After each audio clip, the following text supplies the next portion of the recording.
Don't just hope for the best. Be prepared for anything. As Oscar Wilde said, the optimist sees the donut, the pessimist sees the hole. Hello, I am Juan Navarro. This is Advanced Quality Programs, and I invite you to explore the quality philosophies and concepts to apply them to our everyday life.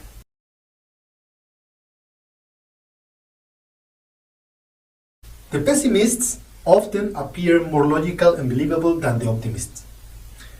If you tell someone that everything will be fantastic, you may face the skeptics.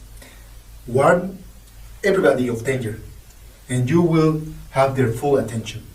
Conversely, discussions about average economic growth often go unnoticed, while dire predictions make the headlines. Positive forecasts about market trends or a company potential for growth is often met with suspicion or is seen as excessive optimism. This trend goes beyond history. Persistent pessimists often drowns out from the optimistic outlook, claiming that the world is improving might label you as naive. Pessimistic people and narratives are easier to construct as they rely on the recent events, whereas optimism requires a broader historical perspective and effort to put all pieces together. Why does this happen?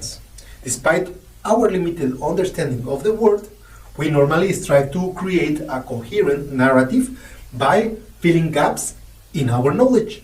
Even with the little information, we construct complete stories in our minds, unaware of their incompleteness due to the hindsight bias. This bias makes the past seem understandable, contributing to errors in many fields. When faced with the unknown, many fail to realize the lack of understanding. Instead, people tend to craft explanations based on the limited experience they have. We all create this personal narrative to make sense of the world, bringing and bridging gaps together with our own knowledge.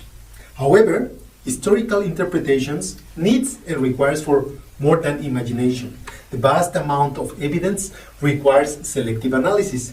Unfortunately, many people seek information confirming their beliefs, resisting inconvenient truths. This desire to be right fuels normally misinformation. So we need to understand what we don't know.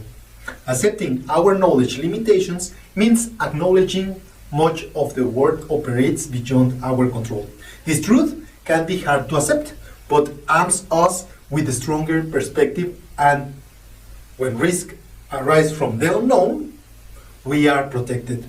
We often seek predictability and control, turning into authoritative figures for reassurance.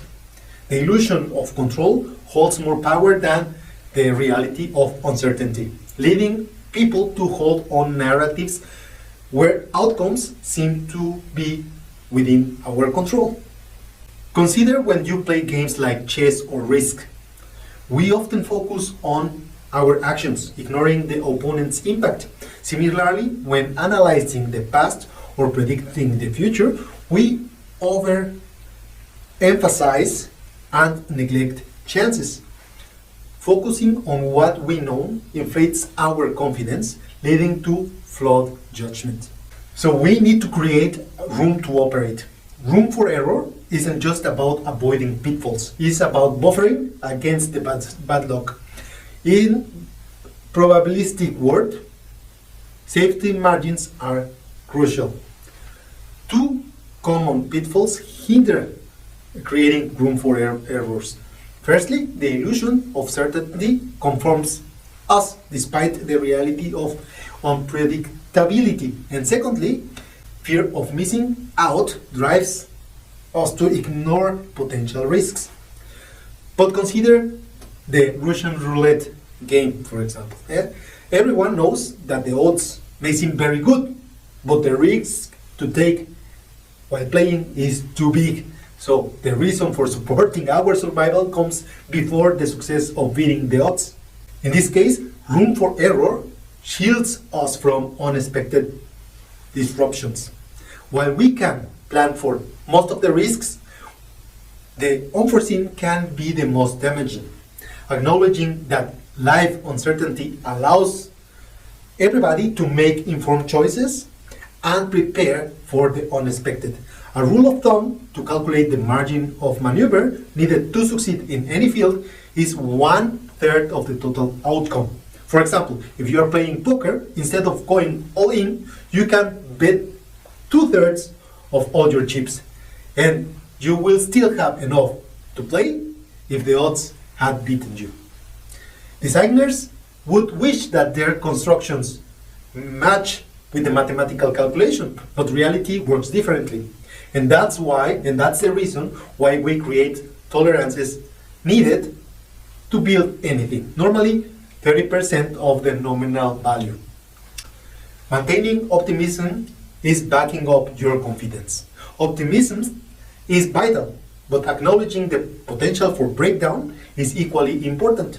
Single points of failure are really risky. Critical systems have redundancies, ensuring safety in emergencies. One good example are the more modern airplanes.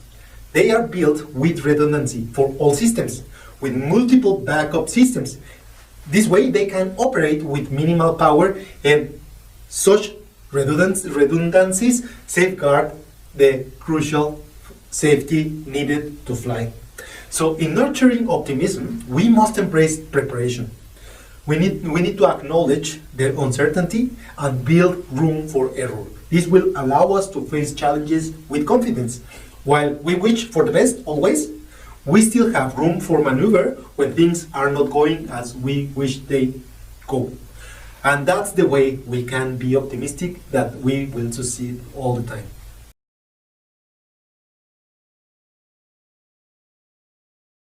And that's it for today's episode. If you liked the video or the podcast, don't forget to hit like. I will appreciate all of your comments and your subscription to the channel. I appreciate everybody that has already acquired the copy of Life Quality Projects and all of those ratings. I leave you with a quote from Voltaire. Optimism is the madness of insisting that all is well when we are miserable. Don't forget to hit the bell and see you next week.